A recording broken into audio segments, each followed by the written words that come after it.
देखिए एक क्वेश्चन और लेते हैं और उसकी हेल्प से हम यहाँ पर इंडिविजुअल सीरीज के लिए स्टैंडर्ड डेविएशन के मान को ज्ञात करते हैं। एग्जाम्पल है कि कुछ आंकड़े दिए गए हैं जिनमें बताया गया है कि जो मनुष्य है उसमें हीमोग्लोबिन की मात्रा को प्रदर्शित करते हैं, उनके आंकड़ों से मानक विचलन ज्ञात करना है। और यहाँ पर स्पष्ट कहा गया है क्वेश्चन में कि परोक्ष विधि यानी डायरेक्ट मेथड से और शॉर्टकट मेथड दोनों ही विधियों से आप स्टैंडर्ड डेविएशन के मान को ज्ञात कीजिए। तो सबसे पहले देखते हैं कि कौन कौन से हमें आंकड़े दिए गए हैं जो कि हमें उनसे स्टैंडर्ड डेविएशन का मान ज्ञात करना है। तो नेक्स्ट एग्जांपल है इंडिविजुअल सीरीज के लिए ही कि डायरेक्ट मेथड से और शॉर्टकट मेथड से निम्न आंकड़ों से मानक विचलन ज्ञात कीजिए, यानी कि स्टैंडर्ड डेविएशन का मान ज्ञात कीजिए, यानी कि सिग्मा का मान ज्ञात करना है। तो देखिए सबसे पहले हम डिस्कस करते हैं जो आंकड़े हमें दिए गए हैं 10, 12, 14, 16 और 18। ये व्यक्तियों में हीमोग्लोबिन की मात्रा को प्रदर्शित करते हैं। इनसे हमें स्टैंडर्ड डेविएशन का मान ज्ञात करना है। सबसे पहले हम ज्ञात करेंगे इसे डायरेक्ट मेथड से। सबसे पहले हम इसे ज्ञात करेंगे डायरेक्ट मेथड से। डायरेक्ट मेथड में क्या होता है कि हमें यहाँ पर x का जो बार होता है यानी कि समांतर माध्य होता है वो ज्ञात करना होता है। तो इसके लिए हमें सबसे पहले टेबल बनानी पड़ेगी। टेबल में सबसे पहला जो कॉलम बनेगा वो आंकड़ों का बन जाएगा, जिसमें 10, 12, 14, 16 और 18 इस प्रकार से हमें आंकड़े दिए गए हैं। नेक्स्ट जो कॉलम होगा वो आंकड़े जो होंगे उनमें से हमें यहाँ पर समांतर माध्य को माइनस करना होगा, जिससे हमारा जो विचलन होगा वो निकल करके आ जाएगा। यानी कि x में से x बार घटा देंगे तो यहाँ पर d का मान यानी कि विचलन का मान आ जाएगा। नेक्स्ट कॉलम जो होगा वो यहाँ पर d का स्क्वायर यानी कि विचलन का वर्ग करना होगा, ठीक है। और इस प्रकार से हमारी जो बारंबारता सारणी है वो कंप्लीट हो जाती है। सबसे पहले हमें यहाँ पर समेशन ज्ञात करना पड़ेगा x का। तो टोटल जो मान होगा यहाँ पर वो हो जाएगा 70, ठीक है। अब हम यहाँ पर क्या करेंगे, जो सबसे पहले x बार होता है यानी कि समांतर माध्य ज्ञात करना होता है वो ज्ञात कर लेंगे। तो इसके लिए फॉर्मूला होता है समेशन x अपॉन n।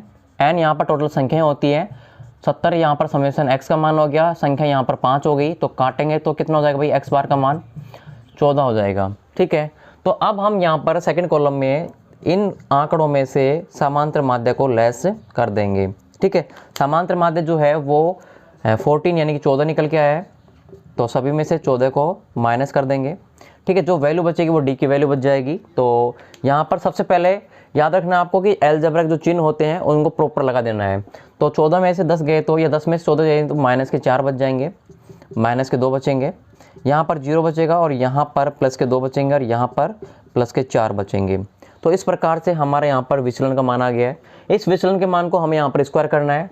तो माइनस के 4 को स्क्वायर करेंगे तो 16 हो जाएगा, ये 4 हो जाएगा, 0 हो जाएगा, 4 और ये 16 हो जाएगा। इस प्रकार से हमारे पास में डी स्क्वायर का मान भी आ चुका है। अब नेक्स्ट स्टेप में क्या है कि डायरेक्ट मेथड के लिए अगर हम सिग्मा ज्ञात कर रहे हैं तो फॉर्मूला होता है summation D square upon N का रूट होता है। इससे हम यहाँ पर आसानी से सिग्मा का मान ज्ञात कर सकते हैं। तो सिग्मा बराबर रूट, तो समेशन ई डी स्क्वायर, ठीक है। या समेशन डी स्क्वायर बराबर कितना होगा भाई, समेशन डी स्क्वायर। तो टोटल जो मान होगा यहाँ पर जोड़ लेते हैं इसको, 20, 20, 40 मान हो जाएगा, ठीक है। तो यहाँ पर वैल्यू होगी 40 बटे में जो n है, संख्याएं जो हैं वो 1, 2, 3, 4, 5 यानी कि 5 संख्या है। तो 5 का हम यहाँ पर भाग दे देंगे, ठीक है। नेक्स्ट स्टेप में देखते हैं सिग्मा बराबर जो अंडर रूट है यहाँ पर काटेंगे तो 8 आ जाएगा।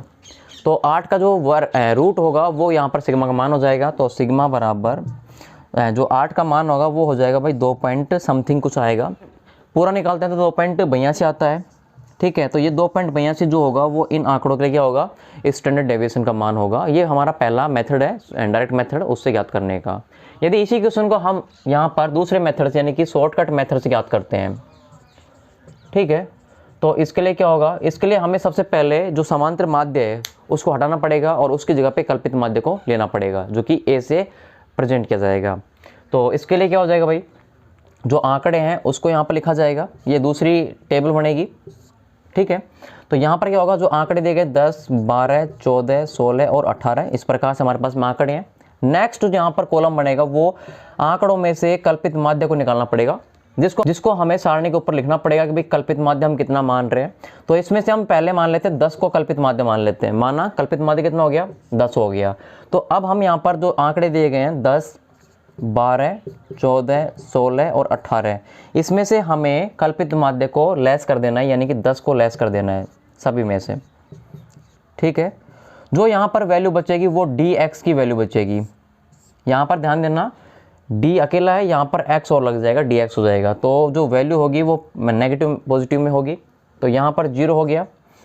ठीक है, और ये कोई नेगेटिव पॉजिटिव नहीं होगा, बराबर ये हो गया प्लस का 2, प्लस का 4, प्लस का 6 और प्लस का 8। इस प्रकार से हमारे पास में dx का मान आ चुका है। अगला जो कॉलम होगा वो dx का वर्ग हो जाएगा, यानी कि नेक्स्ट कॉलम जो होगा वो dx का वर्ग हो जाएगा। ठीक है, और जब हम dx का स्क्वायर करेंगे तो हमारे पास में ये वैल्यू 0 रहेगी, इसका मान 4 हो जाएगा, इसका 16 हो जाएगा, इसका 37 हो जाएगा, इसका 64 हो जाएगा। ठीक है, अब इसके लिए फॉर्मूला क्या कहता है, इसके लिए जो फॉर्मूला होता है वो इस प्रकार से होता है शॉर्टकट मेथड के लिए, सिग्मा बराबर अंडर रूट समेसन dx का स्क्वायर अपॉन n, इसमें से माइनस कर देंगे समेसन dx की वैल्यू को जो कि उसके माध्य के अकॉर्डिंग होगी और उसका स्क्वायर होगा। ठीक है, ये फॉर्मूला होगा। तो अब हमें यहाँ पर कौन कौन से कॉलम का समेसन करना होगा, तो फॉर्मूले के अकॉर्डिंग हम इसका समेसन कर लेते हैं। सबसे पहले हमारे पास में दिया गया है कि समेसन dx का स्क्वायर, ये रहा dx का स्क्वायर, इसका समेसन कर लेते हैं। तो समेसन dx का स्क्वायर बराबर जो मान होगा उसको हम यहाँ पर लिख लेते हैं। तो ये मान हो गया भाई यहाँ पर, तो टोटल 120 मान हो गया यहाँ पर। ठीक है, नेक्स्ट अगला यहाँ पर dx है, ये देख रहे हो आप यहाँ पर dx, इसका समेसन यहाँ पर क्या है, ये है, तो इसका समेसन ये हो जाएगा dx बराबर 8, 6, 14, 4, 18, 2, 20 प्लस का 20 हो जाएगा।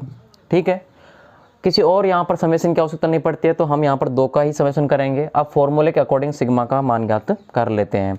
तो इसके लिए क्या होगा, सिग्मा बराबर, तो भाई यहाँ पर देखते रहना अच्छे से, ये वैल्यू जो है मैं यहाँ पर रख रहा हूँ dx स्क्वायर की, तो ये dx स्क्वायर रहा 120 बटे में जो n का मान है वो 5 है। ठीक है, इसमें से माइनस कर देंगे dx ये वाले कॉलम का, यानी कि ये जो प्लस 20 है उसमें n का भाग दे करके उसके स्क्वायर का माइनस कर देंगे। ठीक है, तो सिग्मा बराबर क्या आएगा, तो सिग्मा बराबर हो जाएगा भाई, इस संख्या को काटेंगे यहाँ पर 5 को 120 से, तो ये हो जाएगी वैल्यू यहाँ पर 24 माइनस इसको काटेंगे तो ये हो जाएगा भाई 4, और 4 का स्क्वायर 16 होता है। ठीक है, तो सिग्मा का मान कितना हो जाएगा इसके लिए भाई, तो सिग्मा का मान हो जाएगा यहाँ पर 8। ठीक है, और 8 का भी आपने रूट निकाला हुआ है, ऊपर कितना आ रहा भाई 2.82। तो भाई आप किसी भी मेथड से करोगे तो आपके आंसर जो है वो एग्जिट आएंगे।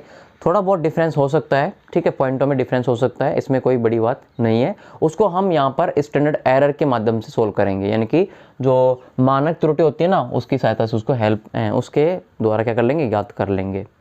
तो ये इस प्रकार से आप दोनों ही मेथड से इंडिविजुअल सीरीज के लिए मानक विचलन यानी कि स्टैंडर्ड डेविएशन का मान ज्ञात कर सकते हो।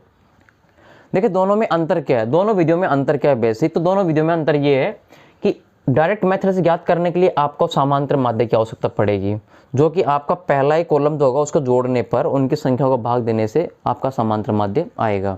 ये अलग अलग सीरीज के लिए अलग अलग प्रकार से ज्ञात किया जाता है। जो हमने पहले जो मीन था यानी कि अर्थमेटिक मीन था उसमें हमने अच्छी तरीके से पढ़ाया था और क्वेश्चन भी यहाँ पे सोल्व किए थे। नेक्स्ट है शॉर्टकट मेथड। शॉर्टकट मेथड में हमें यहाँ पर समांतर माध्य की आवश्यकता नहीं पड़ती है और यहाँ पर हमें खुद को एक एज्यूम मीन मानना पड़ता है, यानी कि कल्पित माध्य मानना पड़ता है। ठीक है, इन केस यदि आपका समांतर माध्य पॉइंटों में आता है तो आप इस मेथड से उनके पॉइंट हटा करके बचा हुआ जो मान होता है उसको आप एज्यूम मीन मान सकते हो और उससे भी आप इसको सोल्व कर सकते हो, तो भी आपका आंसर क्या आएगा, एकदम परफेक्ट आएगा। अब ये डिपेंड करता है कि आपको एग्जाम में कौन सी विधि से स्टैंडर्ड डेविएशन निकालना पूछा गया है। तो पहले आपको क्वेश्चन पेपर में पढ़ लेना है कि कौन सी विधि से आपसे पूछा गया है। यदि कोई भी विधि नहीं दे रखी होती है तो आप अपने अकॉर्डिंग जो आपको छोटा लगता है या आपको सरल लगता है, इजी लगता है, उस मेथड से भी आप स्टैंडर्ड डेविएशन का मान ज्ञात कर सकते हो, क्योंकि वहाँ पे कुछ दिया नहीं होता है। सो हम यहाँ पर जो भी विधि से याद करेंगे वही हमारा क्या होगा, परफेक्ट होगा। एंड देखिए नेक्स्ट वीडियो में हम डिस्कस करेंगे स्टैंडर्ड डेविएशन को ही याद करना, लेकिन वो सीरीज चेंज हो जाएगी जो कि डिस्क्रीट सीरीज होगी। ठीक है, और डिस्क्रीट सीरीज के लिए हम स्टैंडर्ड डेविएशन कैसे याद करते हैं वो नेक्स्ट वीडियो में डिस्कस करेंगे।